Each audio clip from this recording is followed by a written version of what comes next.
Hello and welcome everyone to our Tuesday night chat. I'm your host, Kelly Wilkins, and it's so good to have you all here in the room. We've got a big lineup for you tonight. Blessed by our guest speaker, Nadia Nauss, who's with us. Welcome, Nadia. Hello. Hi, everybody. It's good to be here. And I'm new to my self-reliance community, but really looking forward to getting more and more involved. And I feel really grateful to be here. Well, we are so excited to be talking all about relationships tonight. But before we jump into that, we do have some announcements to make. So if you're on my newsletter, if you're getting my newsletter, you would have seen that we have a huge announcements, and I'm going to make that right up the front tonight to our Freedom Summit in October. So the 24th to the 26th. Now let me just share my screen. So this announcement is about the summit, but we also are going to draw our raffle prize tonight. So if you have bought a raffle ticket, your name is in, and so we're going to draw that later on tonight. But right now, I'm just going to share with you our special announcement about our Freedom Summit. So this is our third Freedom Summit. And for those of you who haven't met me before, at My Self-Reliance, we got started in 2021 looking at all the ways that we could be more self-reliant, not rely on government help or assistance, because we realize that's not really forthcoming. Poor flood victims in Taree are still waiting on government help, but that's beside the point. We are all about sharing skills, education, ideas to help us to uplift the one, and as we do, we raise the community as well. So our theme this year is community is everything, and in line with that, that's what we're going to have this conversation tonight on relationships. But our big announcement about the Freedom Summit, if you recall, if you come along to any of our other events, the Freedom Summit last year, you could come for $285, but if you had a membership, you could come for $225. But if you got an early bird ticket, it was $195, and it's really great value because there's yoga, there's ice bath, there's sound bath, there's so many good, there's the barn dance, there's so many good activities throughout. Some of them are listed here. And this year we've got some amazing speakers lined up for you. So 2 days of amazing speakers. So on the Friday, we come in and we camp on the location in Kenthurst, and you can stay the weekend.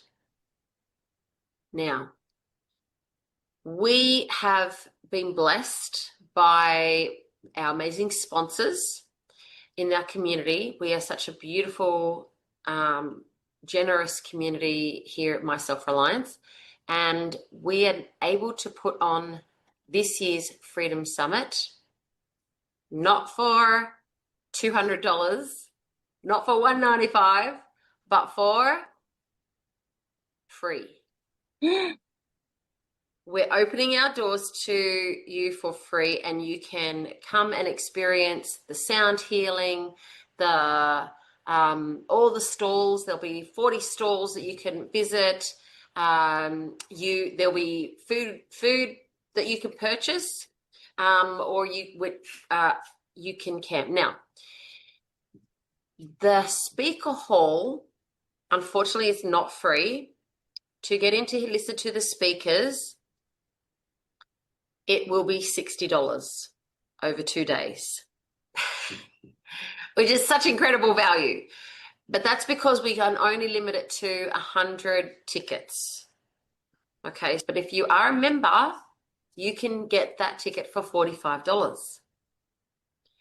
And because we do have some costs to cover in terms of camping, if you would like to camp, a family of 4 can come and camp for the weekend for just $100. And then that will help us to pay for things like extra toilets and showers. And so you can have all those extra conveniences. So, how do you feel about that? That's awesome. So super exciting. Yes, it's awesome. So, if you are a business and you would like to have a stall at the Freedom Summit, then you can actually come to the website. We do have a store holders link. There it is at the top. So you can click on that link and put in your EOI, your expression of interest form, and then we'll get back to you with all the details of what it is to become a store holder or a speaker or a presenter. So I want to share with you a couple of our, I know I told the people who joined us already, but those who are watching the replay, we are going to be drawing these amazing prizes tonight. So we've got the Aligned Life Kickstart prize, valued at $1,000 by Lifestyle by Liv. That's 1 month of coaching. We've got the sound healing session with Art Angel. She comes to our Freedom Summit and she does the sound healing there. We've got the Reiki or Animal Healing by Cheryl Godden, who's in the room. Welcome, Cheryl. I will get you to say something about that towards the end when we go to draw these prizes.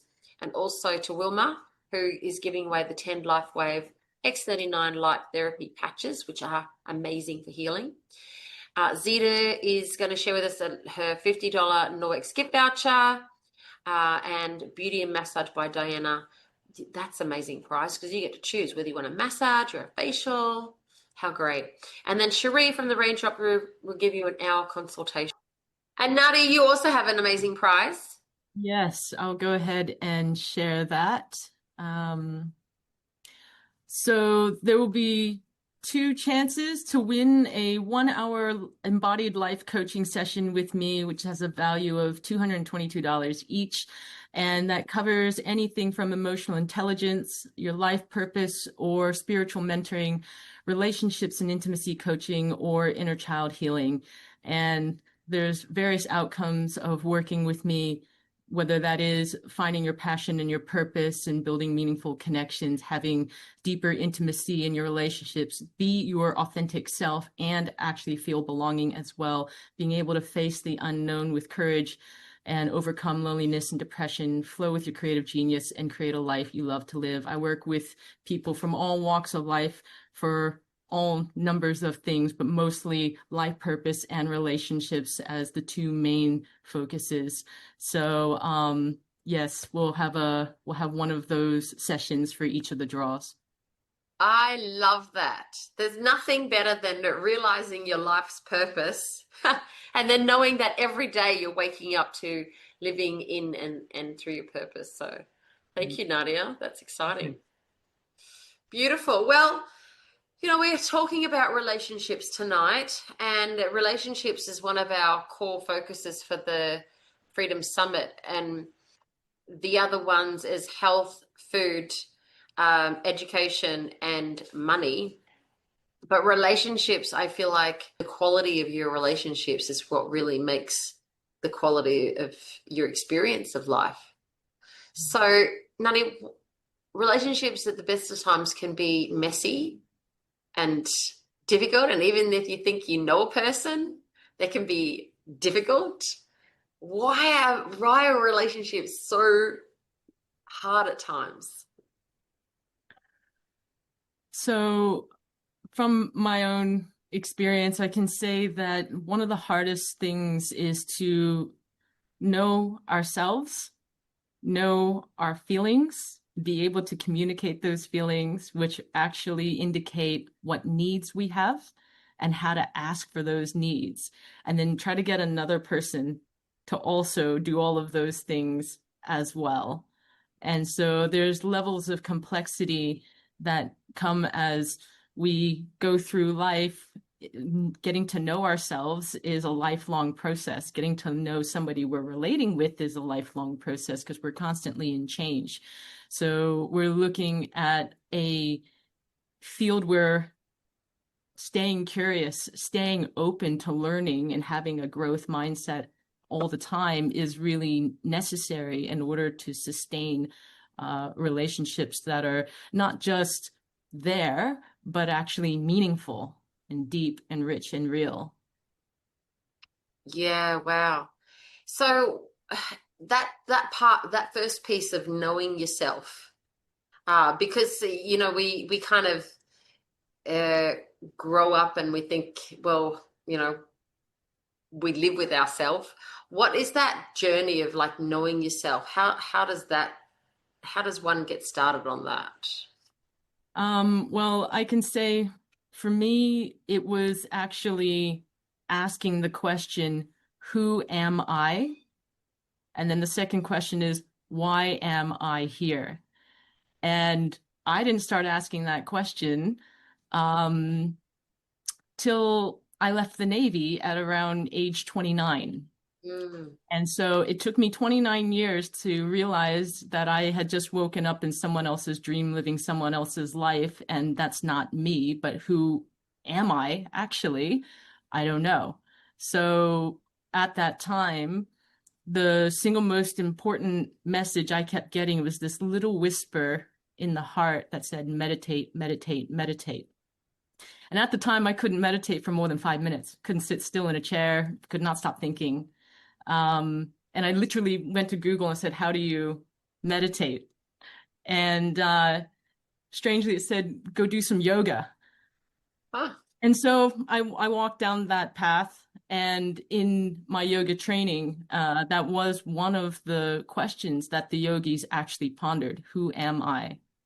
Mm, And if you just keep meditating on that, anything that we can name is anything that can change. We are not that. mm, The truth of who we are is beyond what we can even define. It is a vast, infinite, unchanging consciousness that is aware of this life known as Nadia, or this life known as Kelly, or anyone in this room, all 8 billion of us in the world. And knowing the self has so many different aspects and layers. And it's also, again, a lifelong journey where we refine that knowing over and over through life experience and learning by contrast who we're not when we leave a job, when we have a divorce, when someone we love dies, any number of changes in life. And we learn that we're not our emotions and we're not what we do for a living. We're that which is still lasting beyond all of that. mm. Now you mentioned that you were in the Navy, and so I'll just backtrack a little bit. Nadia and I got to know each other when she came to my property at Lily Ponds, and quickly realized that Nadia's had this amazing, rich, full life as we were talking, and um, we didn't get to really dive into your story. So, do you want to share with us, how you got here? Go back a little bit to, yeah, tell us your story. Okay, I'll start all the way at birth because a lot of my work and my own healing journey went all the way back to those earliest moments, even from conception. So I was born one of three triplets, and my middle sister died 4 months after birth from congenital heart disease. So I kind of grew up knowing myself as a twin, and I was, um, I guess, given to an orphanage for a couple of years, and I had foster parents, and then I was adopted by an American family. And so my twin and I immigrated to the US from Hong Kong, which was where we were born. And we were raised in a Catholic upbringing, Chinese American Catholic upbringing, which comes with its own set of expectations, let's say.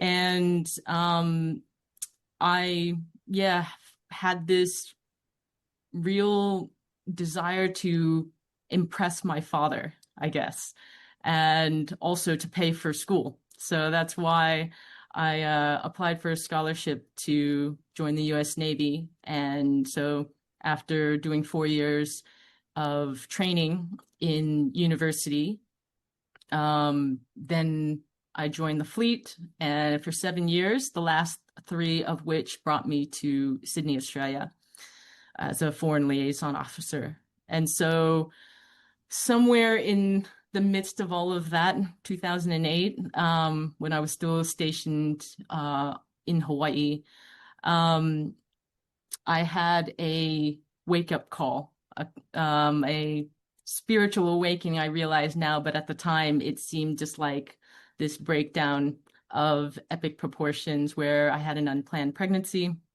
And I was so dissociated from my body, I didn't know for about 6 months.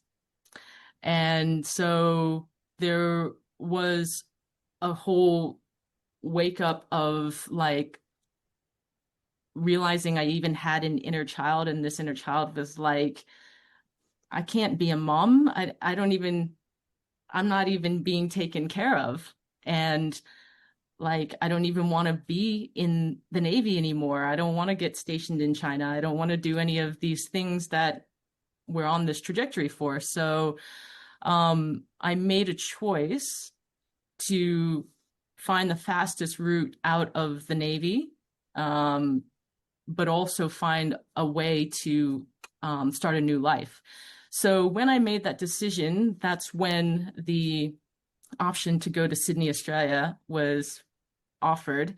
And at the time, it was like career suicide, because it's kind of like what you do if you don't want to make admiral and so on. So I had always been a straight A student and really high achieving, top of my class.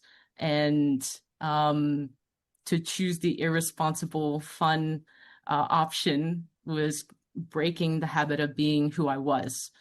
And so when I did my 3 years in Australia, I knew I was getting out. So I started to train myself in neurolinguistic programming to become a life coach. And I was a musician playing at weddings and different kind of corporate events. And yeah, was trying all sorts of different things until, as I explained earlier, I landed into teaching yoga. And from yoga, it led me to Hawaiian massage. From Hawaiian massage, it led me to trauma-informed facilitation of all different kinds. That was when I even realized that what happened in childhood had a profound effect on not only my career path, but also my relationship life. And yeah, then I went and did my certification as a Tantra practitioner, and then realized that all of these different embodiment practices are what really made it possible to coach somebody in life. It's Mm. one thing to speak to somebody about, oh, this is how we should live life, but until you actually live it in your body and are able to heal the patterning of the past, to be really present with life as it's unfolding now, that was a shift that came through that whole journey.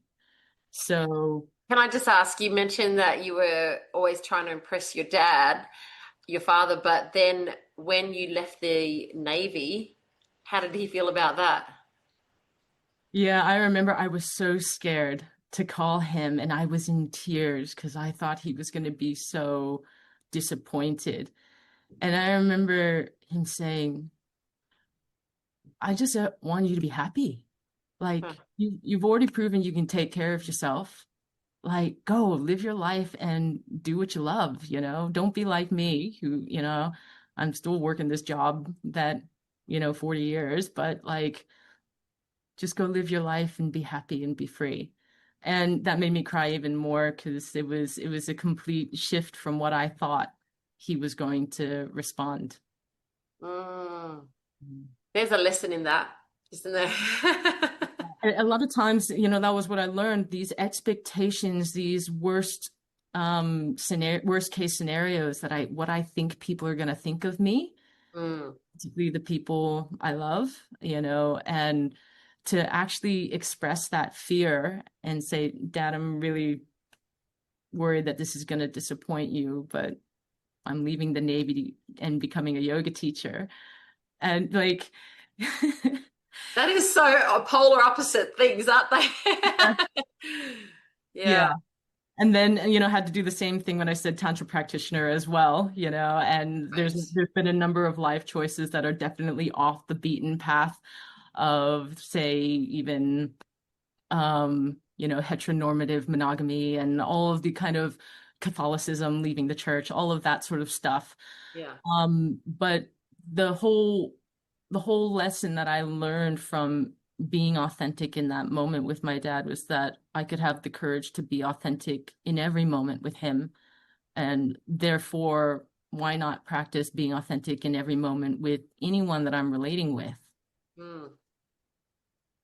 Yeah, and also with yourself, right? Because there's that journey and finding those paths. I mean, every piece of that um, gives you an element of like build like this jigsaw pieces of who you are now and what you can accomplish now, you know, taking all those lessons like the, you know, the training from the Navy and then the meditation and to be able to now help and lead and guide others to that place.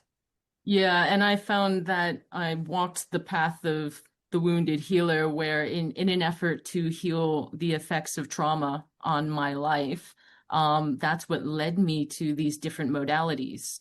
And then as I continued on that path, people would ask me, you know, like somebody gave me my first massage table before I ever started doing massage. Somebody Mm, asked me to teach yoga before I ever did my training.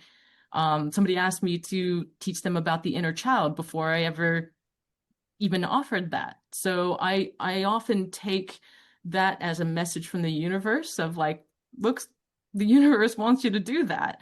So I educated myself on how to do that, but then I also realized that, you know, just learning that from myself would have been a blessing, but then to be able to share that with somebody else, uh, mm, it's the most fulfilling thing, to be able to turn, I guess, gold, uh, from our dark moments. Yeah. yeah. So what now do you see that um when we're in relationships and something comes up, you know, as they always do with a relationship, whether it usually tends to be the people closest to us. Like, um, why does that happen, and how do we work through it? Because some people have a flight, you know, we get know that flight or fight response, um, and yeah, what's some strategies that we can use to work through some of these relationship concerns?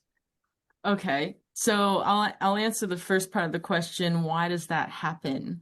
Mm, So again, as I mentioned earlier, the complexity of all these different needs and feelings going on, and then that gets exacerbated by this flight or fight or freeze or fawn response mm, that can get us to behave in all sorts of ways that are not like us. But it's this survival mode because even all the way back to childhood, if we had any sort of issue with our caretakers, we would register that as if I'm not loved, I won't be taken care of, and then I'll die.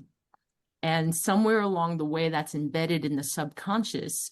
And so, anytime that we have a loved one in our tribe, or anyone who is close to us, anyone who provides a certain sort of need for us, if there becomes a danger because we're, say, trying to be authentic and say what we need, but our need contravenes somebody else's need. Um, yeah, it's understanding that that emotional hijacking from the past will come and bring out the worst of us sometimes. Mm. So if we have this awareness of, okay, particularly in my intimate relationships or my family relationships, um, that is a very real possibility anytime we have conflicting needs. And guess what? Because we're different people, it will happen. How can we create a compassionate space where we can hear both sides? Because you have valid needs and I have valid needs. Can we hear each person through to completion till they empty out without interrupting them? And just let them empty out.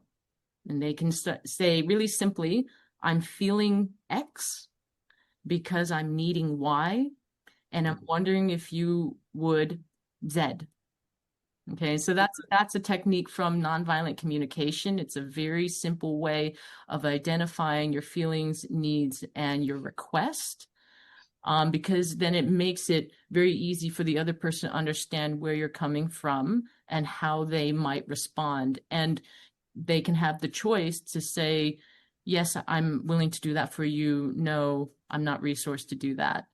And that can just be one change in how I find most people kind of fall into relating, which is kind of like yelling at each other or talking over each other.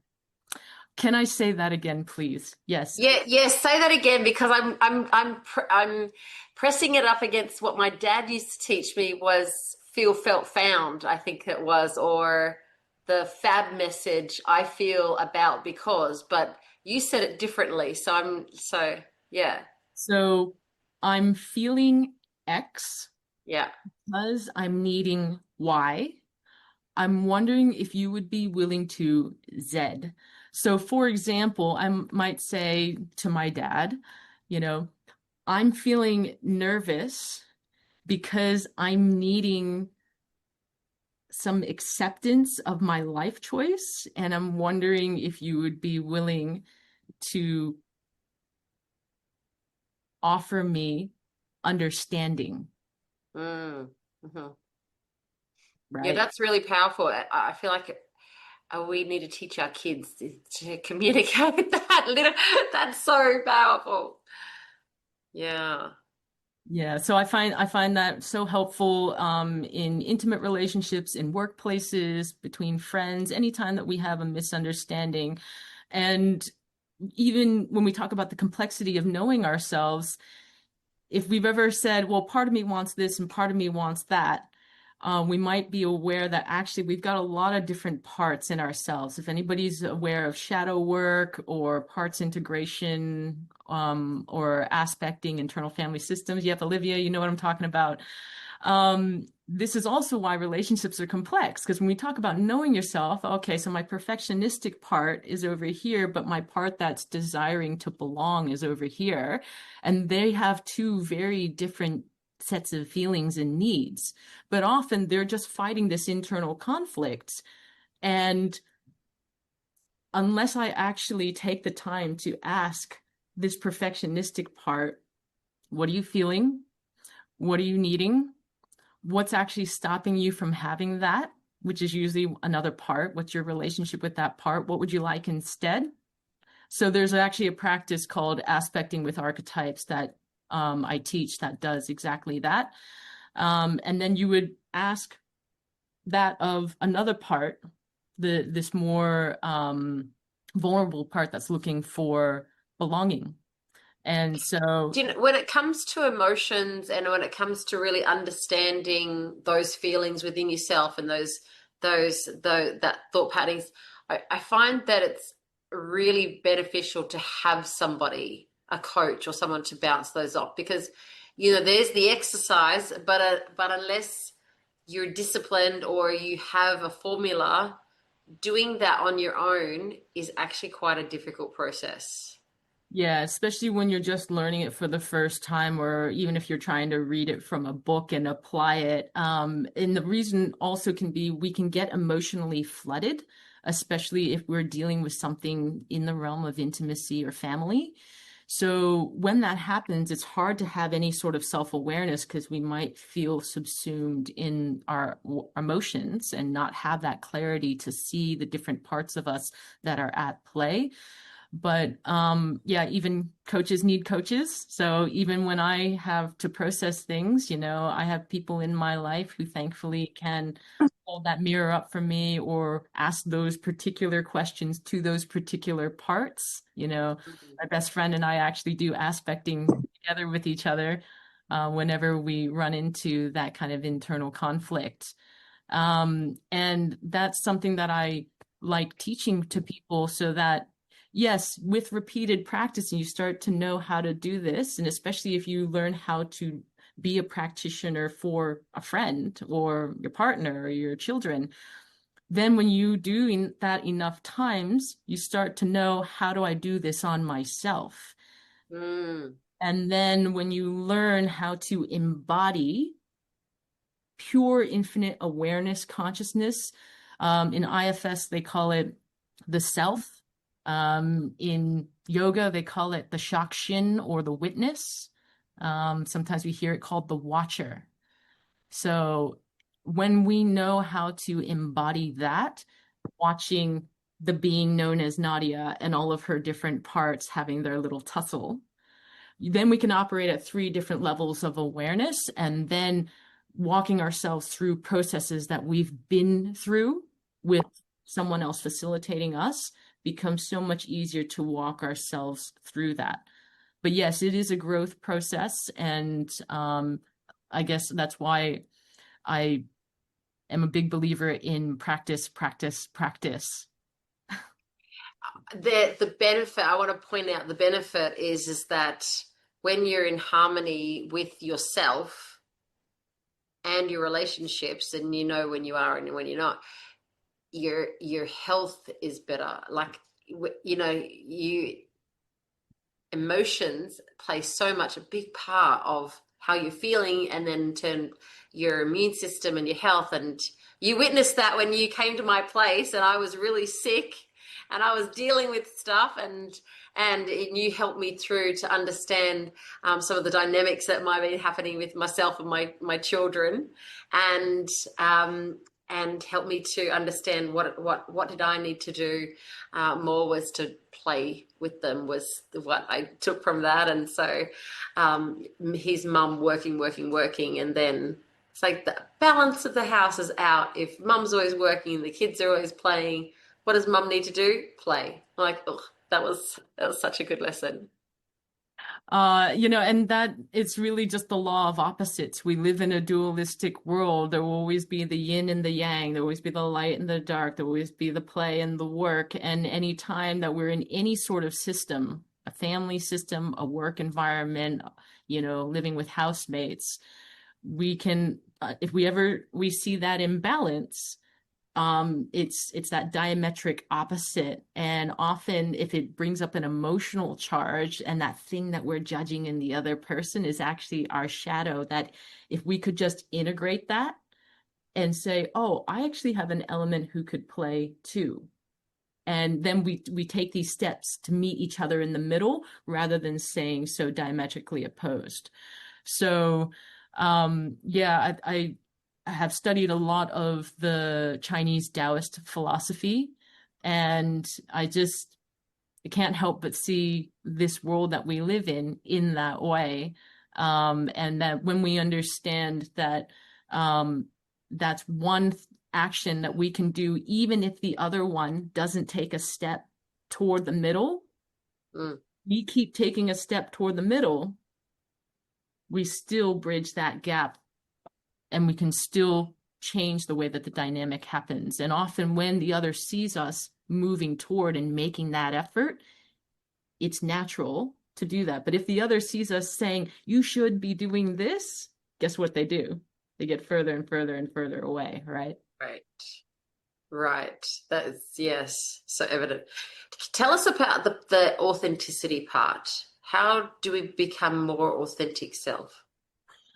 So understanding what we are not, which is our past programming, which is our emotional reactions, which is anything from our past that is coloring the way we're viewing the present moment, any worries we have about the future, which is actually a figment, anything that is not naturally arising in the now. And so the whole notion of getting to know, okay, what these feelings even are, so that I can address the unmet need by taking an effective action. It's almost like that fog of emotion that was clouding our judgment will then be able to dissipate. And then the clarity that arises is closer to our truth, right?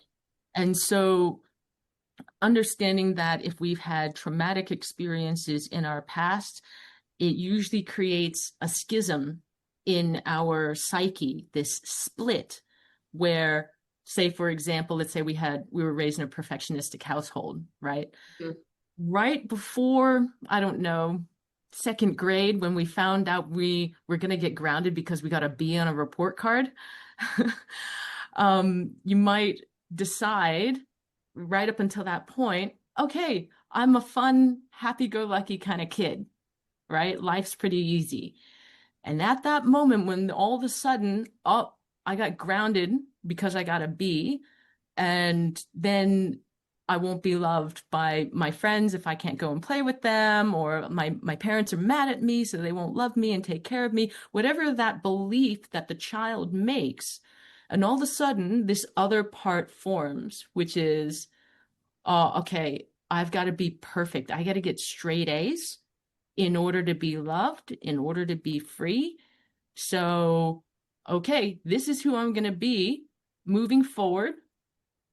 And then this part gets forgotten, gets repressed back down into the subconscious, but we'll always kind of be exiled until we go and reclaim them.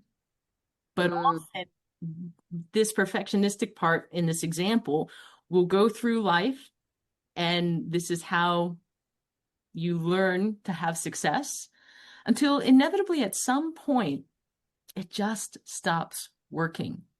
Burn out, you'll alienate the people that you love. I mean, there's all sorts of things. You'll have a midlife crisis, you'll have a divorce, you'll get cancer, all sorts of things to wake us up. Right. To realize, okay, this winning formula isn't winning anymore. Right.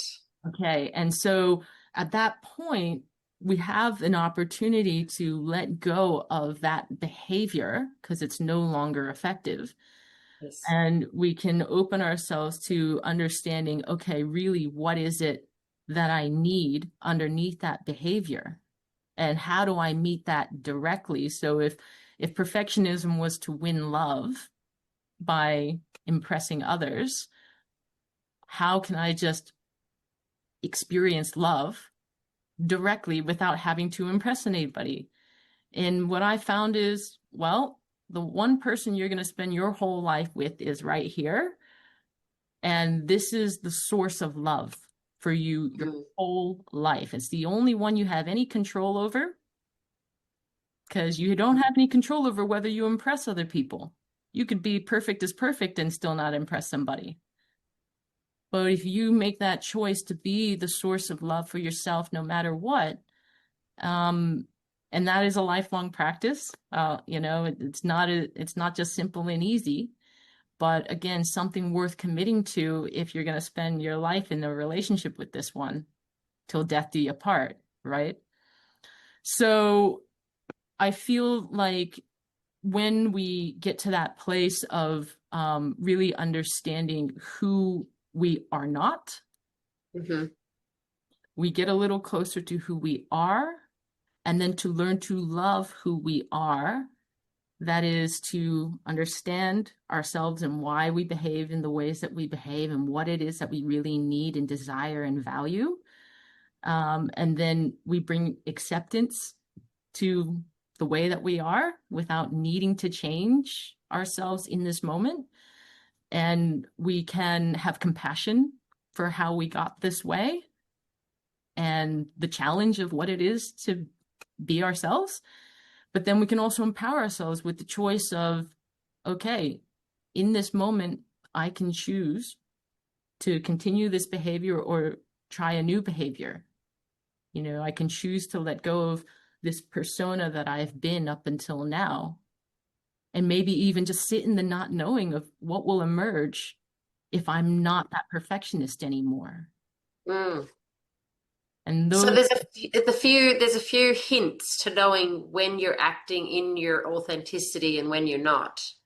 yeah, and they come into the body. So the hints will be, okay, anything that's like contracting or painful or anxious, heavy, anything that causes a discomfort in the body, there's a likelihood that we're moving toward something that doesn't feel 100% our truth. Mm. Um, it it's not to say that you couldn't potentially feel fear and at the same time say feel courage, which is okay, I feel that fear, and yet I have this deep, quiet knowing that Mm. this is the right thing and this is my truth. And so that sense of calm that I'm talking about here is one of the indicators that we are living in our authenticity. And the other one would be expansiveness, would be lightness, joy, and these other emotions where we naturally feel safe and abundant. And that the first place we're ever going to feel that is here in the body. And this is why embodiment is so important.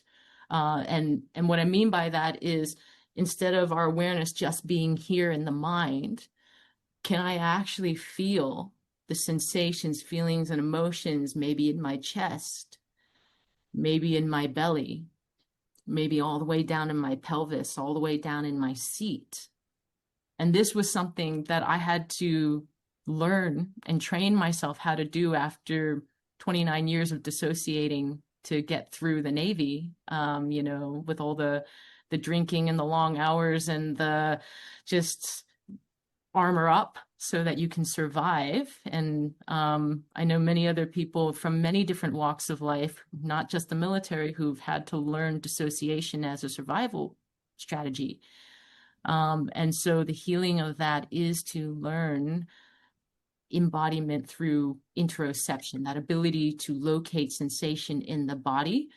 And then that next step is to name it, as we were talking about earlier, name that feeling. And then that emotional intelligence is, okay, that feeling correlates to a particular need. And developing that emotional intelligence through different somatic practices can really help us get to that place of embodied authenticity. So the two go hand in hand. Right. Right. Is that making sense for everyone in the chat? Um, Feel free to ask questions. Pop your hand up or write your question in the chat, uh, because this is a community conversation, and you've got Nadia right here if you want to ask a question. Um, I I love those examples that you gave, and also like because when you start to tell me about this, your embodiment practices.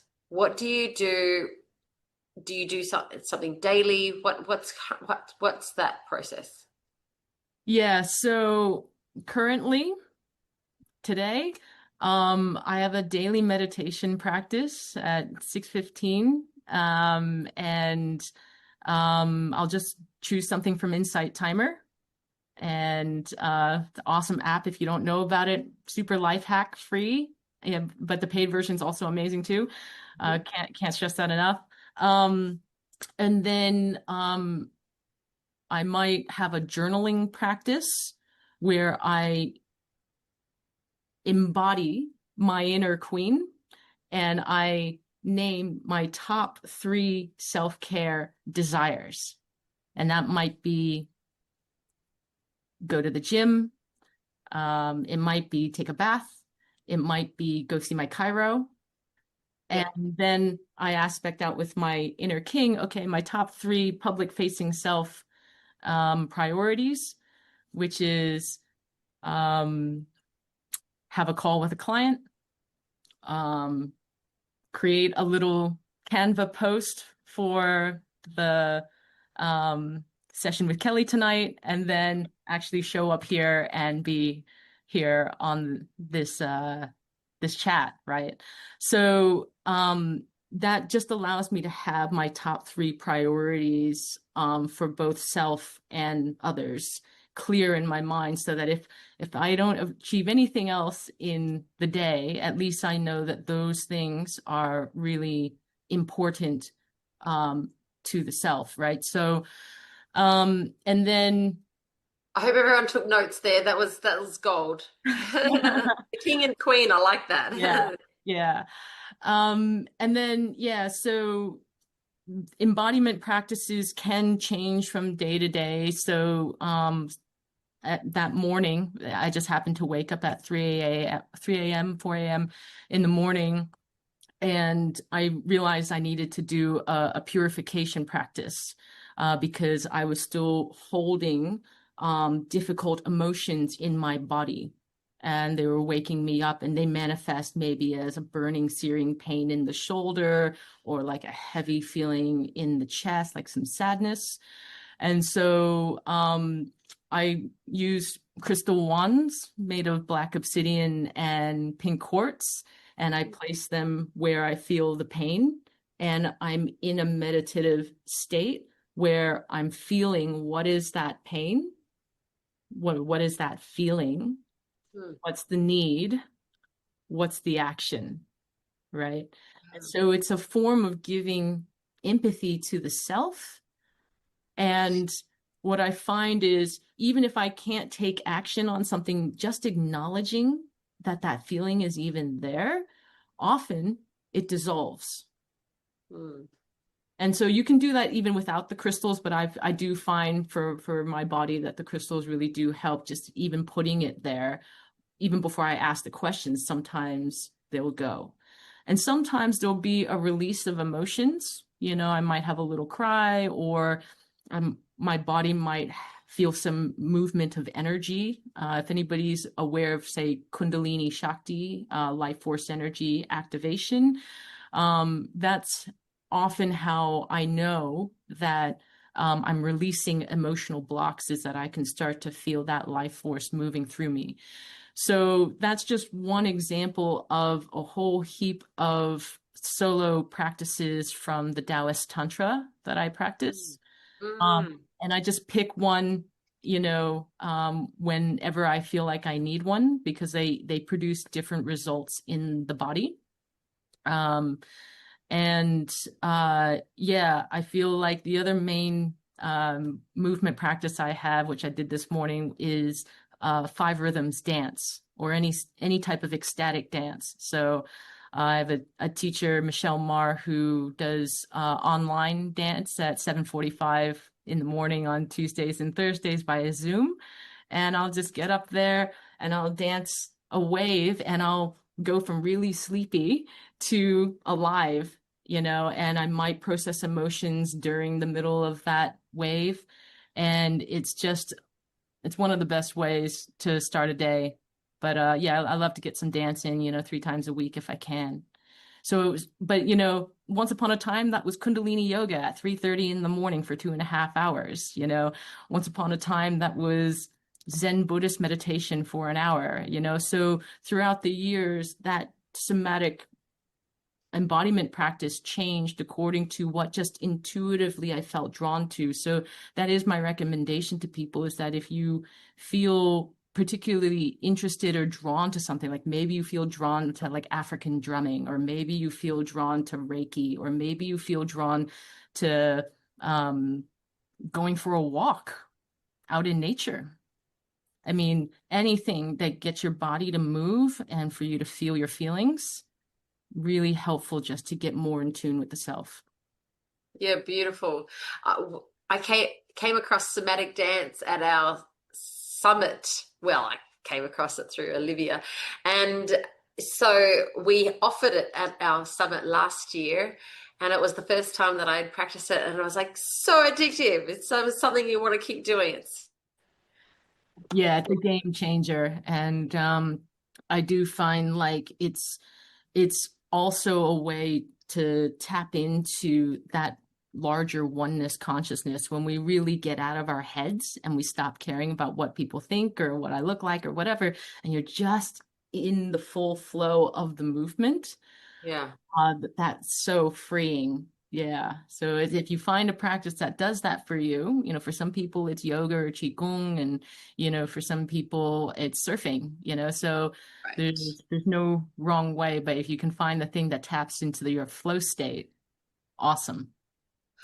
I So think like, that's why we offer it at the summit, because if you get in that flow state and then you can go and sit and absorb more with, the speakers and things, you're going to come away much more uplifted and shedding what doesn't, you don't need to be carrying around. And that's, yeah. yeah, Well, and also what I'll say is being in that flow state also makes relationships easier.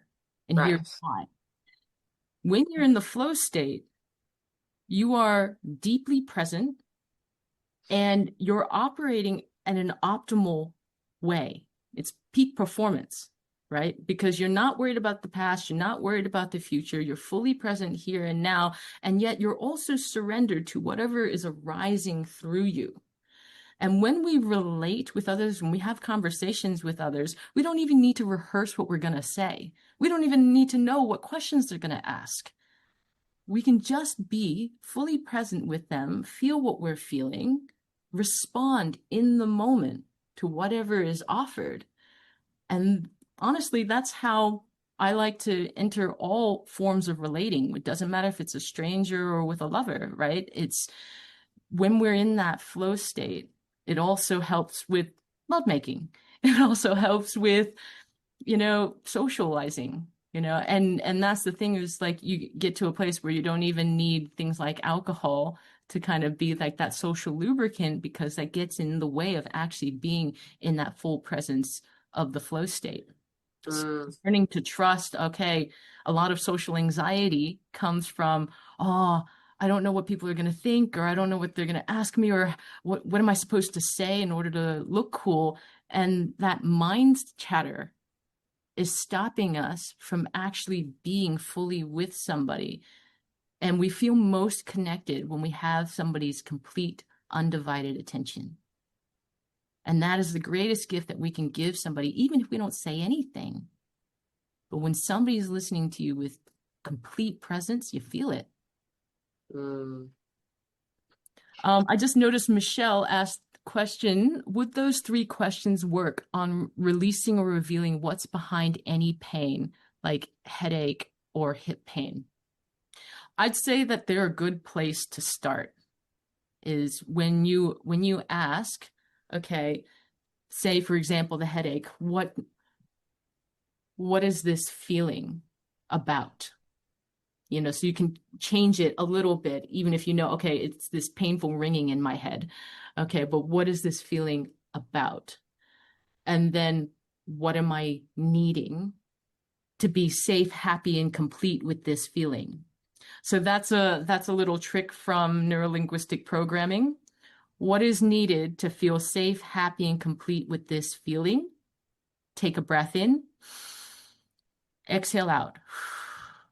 Empty the mind, and at the bottom of the out breath, an answer will arise. So the answer doesn't even come from the mind, because the mind is the one that's creating that problem in the first place. That's generally what headaches are, is an overactive mind. And so you can't solve that problem with the same consciousness that created it.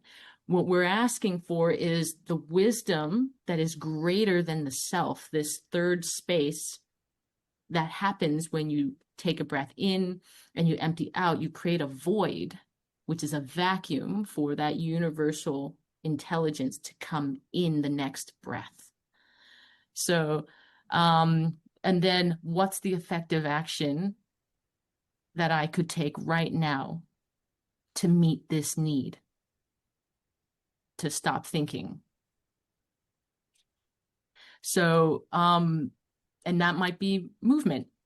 That might be give myself a hug, but again, same thing. When you take that breath in and out, that answer will arise from within. And then what I find is in my own work, there have been some amazing resources out there. The book, The Secret Language of Your Body by Ina Segal Great book. is a great book. And that's just one example of where people have found over the years that things like headaches linked to a certain set of belief systems and emotions that have been repressed. People have found that things like hip pain often deal with the speed at which I move through life. If I feel really stuck and stagnant, I'll maybe feel that in the hip joint, or if I feel like I move too fast and burning out, I might feel that as inflammation. So, and then Olivia's asking, what was that question to ask again? Okay. So what is this feeling about? And then number 2 is, what is needed to feel safe, happy, and complete with this feeling? And then number 3 is, what action could I take right now to meet this need?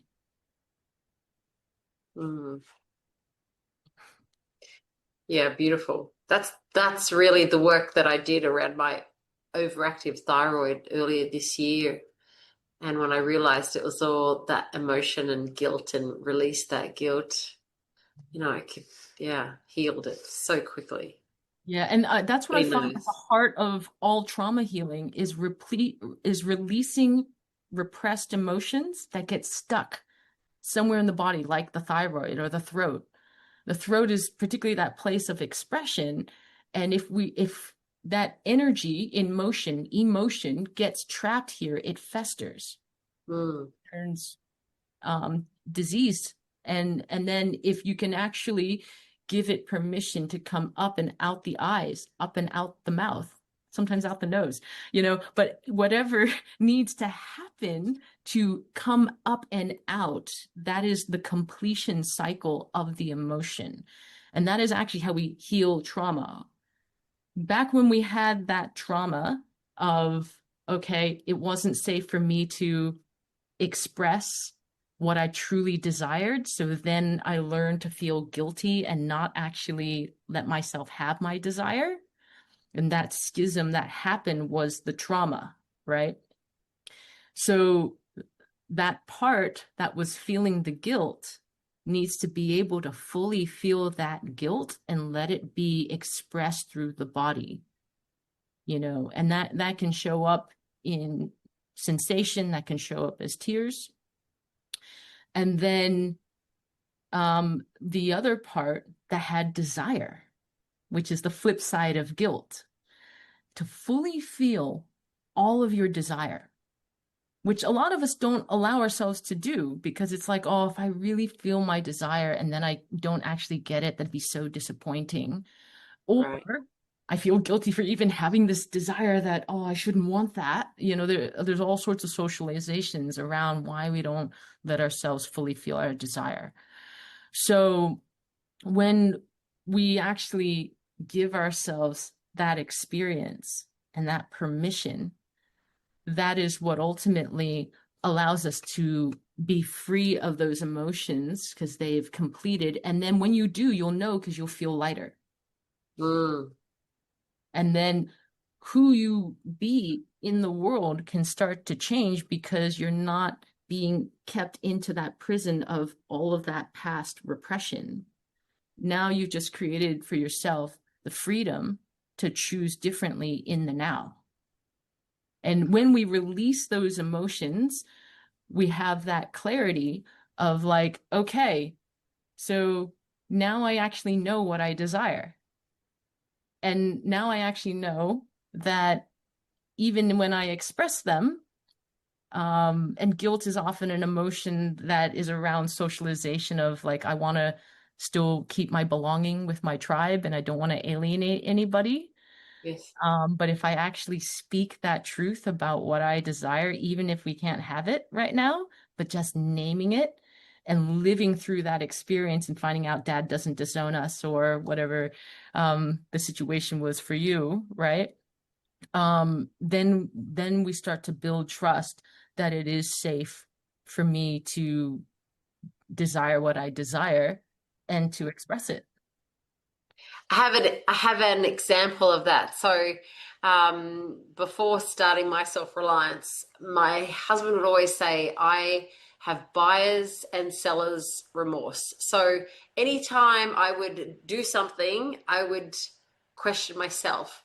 If I did it, I'd question myself. If I didn't do it, I'd question myself. And there was so much going on in the mind all the time, and never at peace, right? So there's a lot of chatter, and you can't trust your judgment when you have so much chatter, right?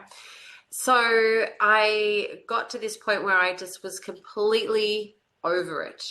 And it was my birthday. I was 48, and it came up because I wanted to express myself. I was in a room of like 200 women, and I was sharing my vision. Someone asked me like share your vision, and I was really clear.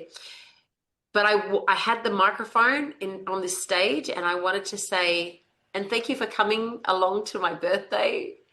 And I saw myself give back the microphone and I didn't say it. And I just like, kick myself now. And from that, I was like, I'm so over myself doing things like I wish I had the courage to, and just didn't do it. And so the process for me was forgiveness. Yeah. Yeah, and it was like a drawing the line in the sand, and I prayed that night, and I gave everything over to God. I'm like, and it was a hot mess. But from that time on, I was like, I could just be free to be. And Yeah. then the whole chatter thing, just having this conversation with you, like we didn't plan this, it gets to be with you and be present. And so, like that was the biggest gift I think I could ever give myself, is just that, just get to be me, and the chatter's gone, and it's like, yeah, I can do whatever is on my heart, and without the questioning. And so, without having that experience, I don't think I could have got started my self-reliance. It wouldn't have happened. Yeah, forgiveness of the self, it is the basis of forgiveness of the other. And it really is just choosing to let go of this burden that we've been carrying of being hard on ourselves or expecting ourselves to be in any other way except for how we're showing up in this moment. And it's an act of love to say, I love myself enough to not keep carrying this burden.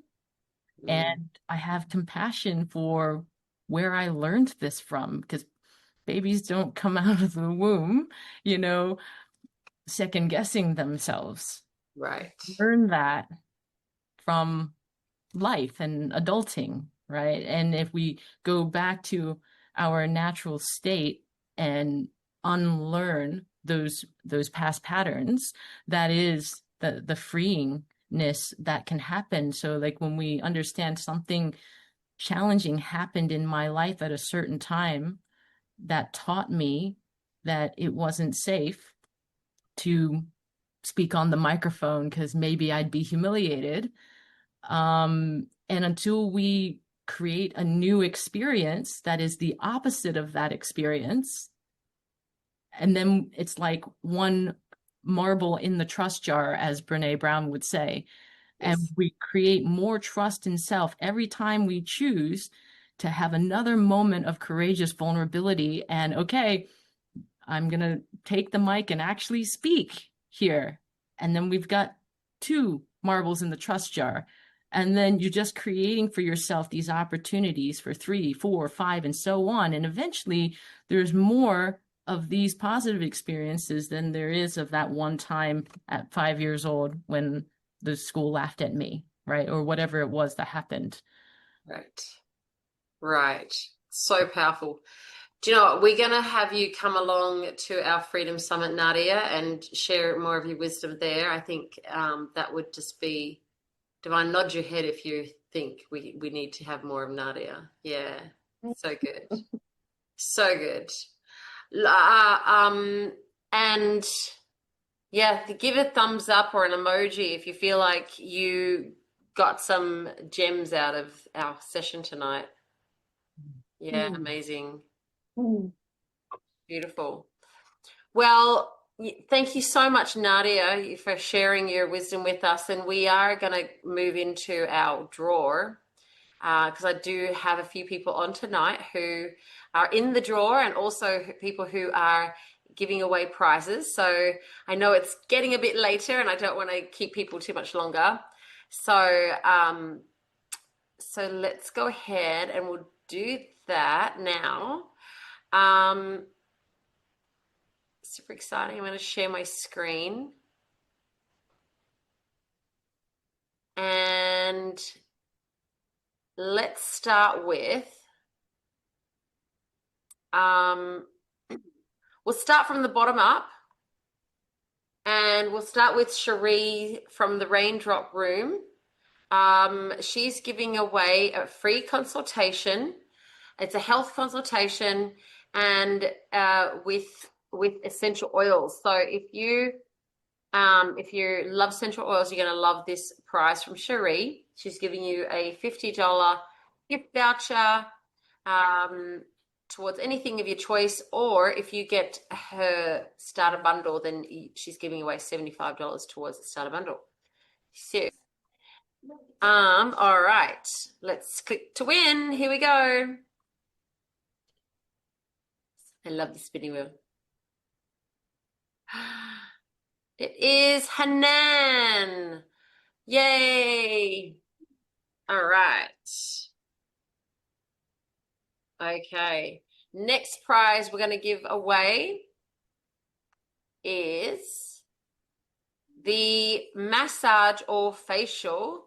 Now we do have Diana in the room. So Diana, you're welcome to come off mute and tell us where people can find you. Yes. Hello, everyone. I'm located in Minchinbury, and it's on the Google under beauty and massage wellness. And yeah, so I am offering a facial or a relaxation massage. Yeah, thank you, Kelly. Thank you so much, Diana. And I've had a massage with Diana, and she's amazing. So you would love that prize. And if you go onto the website, you can just click on her link there, and it gives you all the details. So Diana is on Facebook as well. All right, ready to give away this prize?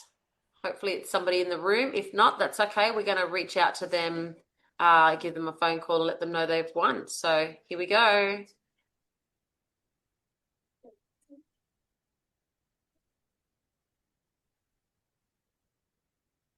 Karen Parsons. See, these are more chances to win with the bigger piece of the pie. Beautiful. Okay. Next we have we've got Zeta. Zeta, tell us a little bit about your price. Zeta, you can come off mute and then we'll mute Coming it off mute, I'll put the camera off. Yeah, so, oh, well, Norwex is everything chemical free. And I'm in the ponds, so close by. I keep some stock at home as well. So when I say chemical free, it's holistic. It's for self-care as well as your total home care. So anything chemical free, that's me. Beautiful. Thank you, Zeta. And I use Zeta's products too, and they are awesome. And Zeta's such a beautiful person. So if you're in Thank Sydney, you. you want to go along and get a demo from Zeta how to use these amazing products. So this is an excellent voucher. All right, let's spin the wheel.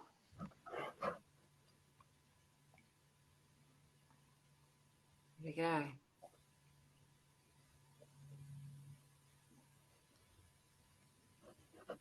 Oh, bless Karen. She's won that one as well. She's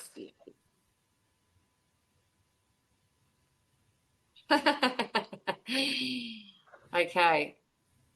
Here we go. And next prize is from Wilma. Wilma, do you want to share with us about the light therapy patches? Little miracle life wave patches? Sure. They're honestly, they can change your life. They've been changing lives all around the world. It's just sweeping the world now. And they are little patches wellness patches that you put on your body, anywhere on your body. They're non-transdermal and they're non-invasive. And the that is very, very important because nothing is passing through your skin. And it's worked on light body power. So the normal red therapy light that we have in our body is activated by the patches, and it's amazing testimonials are coming through from people all around the world as just to how they work. So somebody's going to be very lucky. I agree. I have the patches and they are so awesome. Okay, here we go. And you can go back in one of my YouTube videos right in the early stages. We do a whole hour talking about YouTube. Oh, Karen Parsons taking it out. What the heck?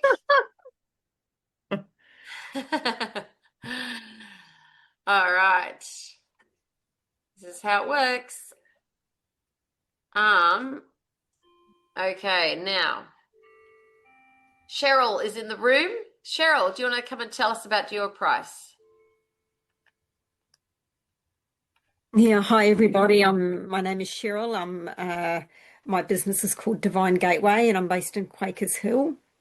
And thank you, Nadia, for that awesome talk. And excuse me, I'm not well. On my journey, I found Reiki and animal energy healing. And what that is about, it's using energy from the divine. I become a channel, and we have chakras up and down our body. Chakras, or the meridian system, or the acupuncture points, depending on what you do and don't know. And I help bring those back into balance. And in doing that, like Nadia said, it can release, it can do lots of different things. It can bring up things that you weren't aware of, to help you along your journey. So yes. So people or animals? People or animals, yes. With the animals, so a lot of animals have what they call silent pain, and we will like bang our hand to get a bruise or whatever. But when dogs do that, well, we don't see the bruise because they've got the fur. So, and because they're just so loyal to us, they don't acknowledge their pain because they just want to make us happy. So there are lots of different signs that tell me that dogs are in pain, and then I can kind of help work on that. Amazing. Yeah. I love that. All right. Here we go.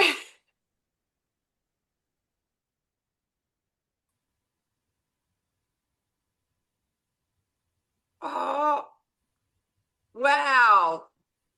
Okay. Well, Adam. All right, we're going to reach out to Adam. I don't think he's in the room, so well, congratulations, Adam. I'm sure he's going to love that. Okay, next prize is Art Angel, her sound healing session. She couldn't make it tonight, but if you've been to the summit, you will have seen her last year. She does a beautiful job with the sound healing, and you'll love this prize if you win this one.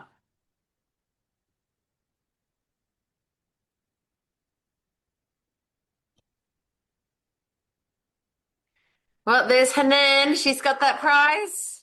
It does pay to have more tickets in the draw, so Well done. All right. Okay, now we're coming up to our last two draws. This one is from Liv.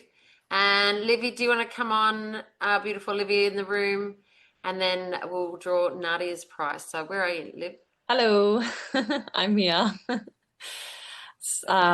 Yes, so I am Olivia and I'm a life coach. I do a lot of similar work to Nadia. That was why I'm like loving everything that you were talking about. And I've actually sent you a message on Instagram.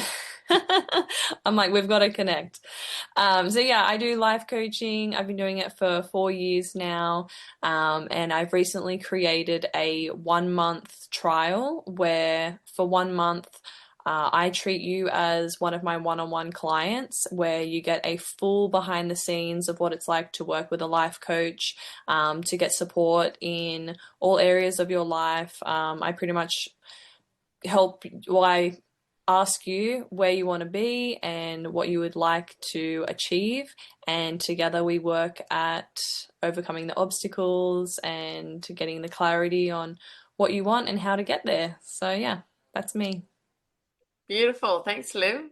Oh, good. All right. Let's go. Cross your fingers, put your name out there, use all your angels and guides, channel your name. Here it comes, here it comes. Paula is in the room. Woo! Yay! Congratulations, Paula. She reached out and grabbed her tickets this afternoon. There you go. Where's Paula? Congratulations, Paula. Thank you. So I want you to just to do a direct chat and make sure you exchange details.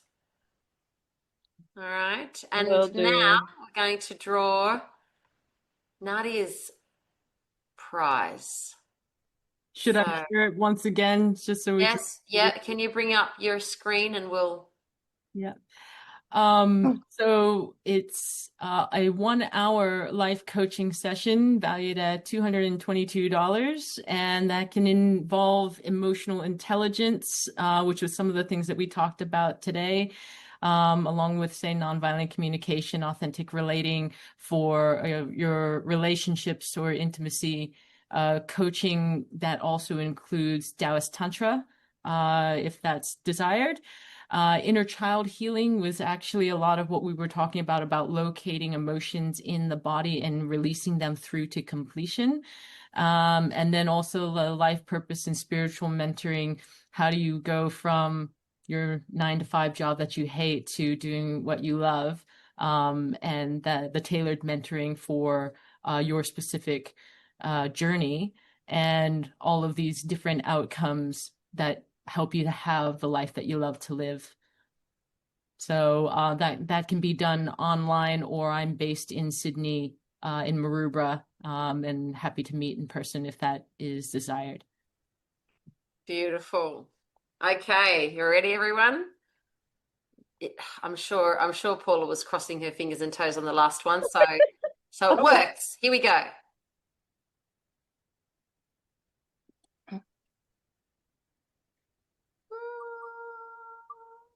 Whoa, Sarah is going to love this. Yes, Sarah is a friend of the channel. She is going to love this. She was our MC at our expo last year, so perfect. Well, thank you, everyone, and don't forget, we do have the second chance draw as well. So if you feel like, oh, I should have got my tickets and I should have been in, don't worry, we have another draw and more chances to win. And so on the 2nd of September. Well, it's been a huge night. Thank you so much for joining me. We are going to take a break next Tuesday from our Tuesday night chat because it is the school holidays. But the week after that, on the 15th, you want to join us again because we're going to have Jessica go talk all about homeopathy. So learning about taking care of your health, and especially during winter when we're not well, having that talk on homeopathy will be perfect timing. The week after that, we're actually going to talk about what's in your food with Charlemagne. And the week after that, the 29th of July, we're going to have Graham Hood on from Hoodie's Heroes. And he is just a legend. And he's going to talk about coming back to faith and why it's so important. So Tuesday nights is the place to be, right here. Come on back at same link every time. And you can join us on Telegram. We have a beautiful community on Telegram. We are on Facebook and Instagram. We can see some highlights, but Telegram is really where we kind of all chit chat. So I'll put the link in the chat for anyone who wants to join us there. And also send me a message if you want to join our newsletter so you can get up-to-dates and links on all the fun things that are happening. So thanks everyone for joining. It's great to have you here. Thank you, everybody. Thank you. It was amazing.